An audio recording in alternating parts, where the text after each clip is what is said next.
All right, so we're going to pick up where we left off with number 13. So I'm going to go ahead and get rid of this old problem. That was number 12. It's on the last video.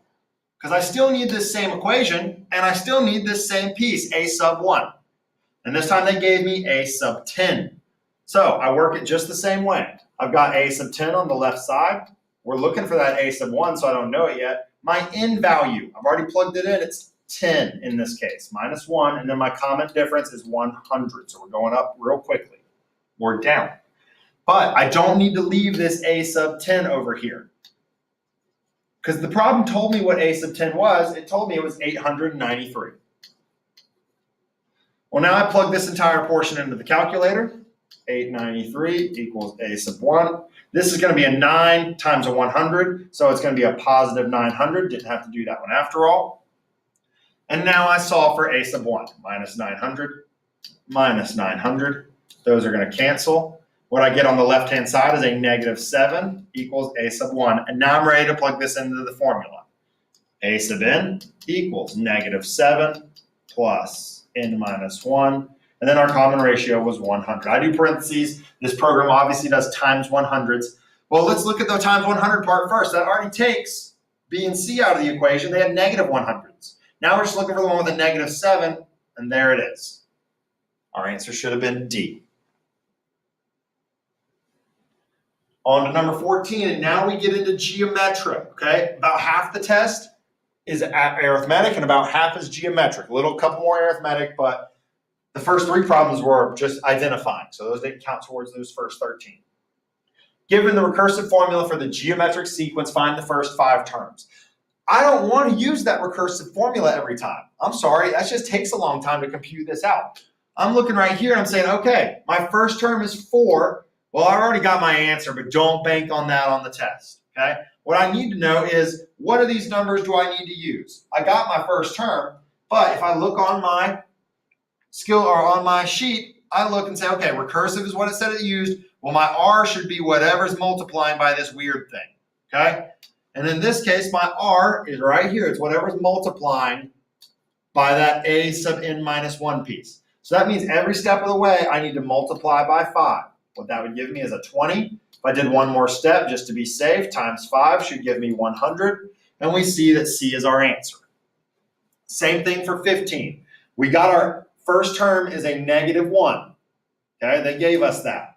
And then every step of the way, we're using our R value, which is negative 3. So we times negative 3. Okay, times negative 3. It's going to give me a positive 3. If I multiply the next time, though, I multiply by negative 3, I'm going to get a negative 9. So this is one of those oscillating sequences. Now I just got to find which one I'm looking for. That one's out. That one's out. They didn't start off right. Negative 1 to positive 3. Whoop, almost got the wrong one. Negative 1 to positive 3, and then to negative 9, and then positive 27, negative 81. Our answer should be C. 16, given the first term and the common ratio of the geometric sequence, find the 8th term. 8th term, okay? So, 2 ways to do this. 1, actually count it out for 8 steps. That's acceptable. You could say, okay, I've got 2, and then I want to go over. If I multiply by 6, because that's our ratio, 6, I'd get 12, and I multiply over, and then I multiply over, and I multiply over, and you can do that. That'll work.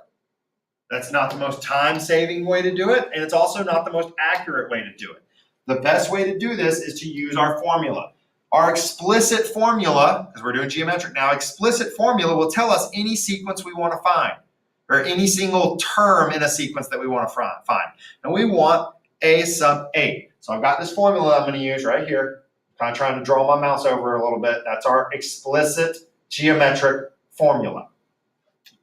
So what we're looking for is a sub 8.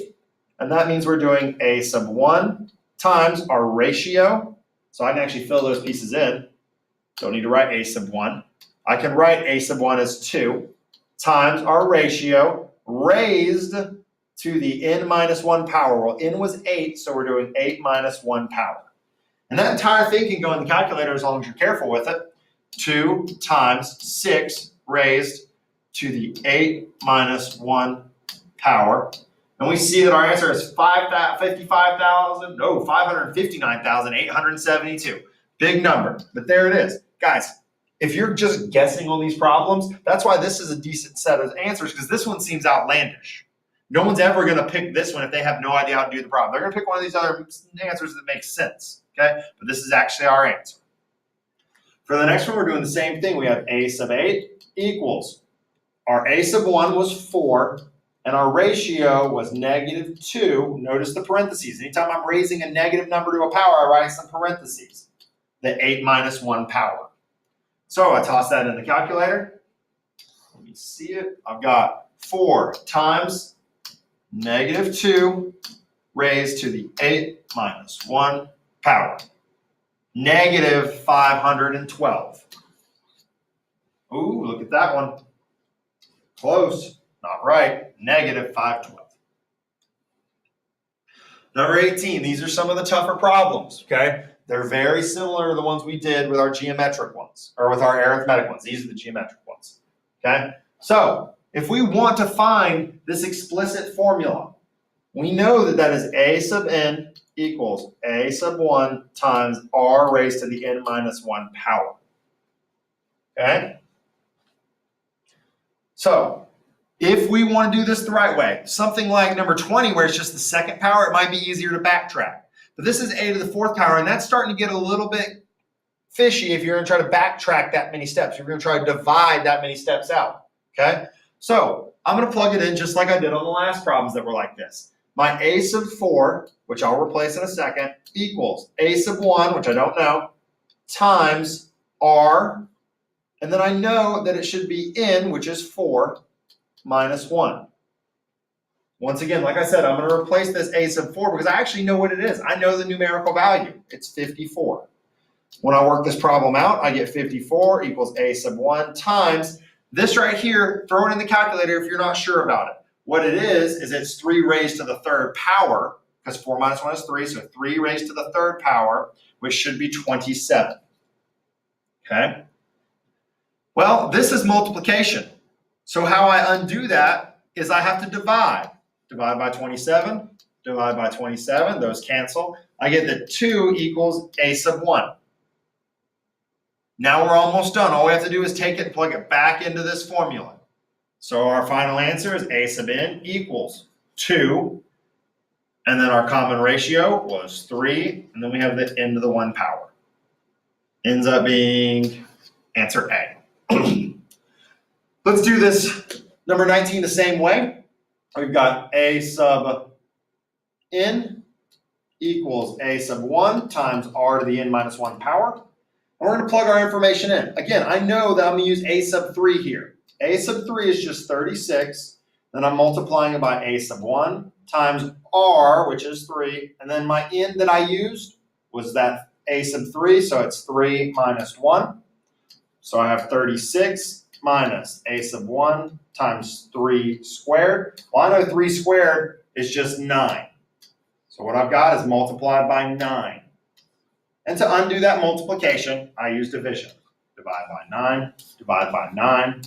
We get 4 equals a sub 1. Now we just plug it into our formula. A sub n equals a sub 1 that we just found times our common ratio raised to the n minus 1 power. We just match up this with what answer we want. We need a positive 4, so that's out and that's out. And then this one has the right ratio right there, 3, not the -4. Okay?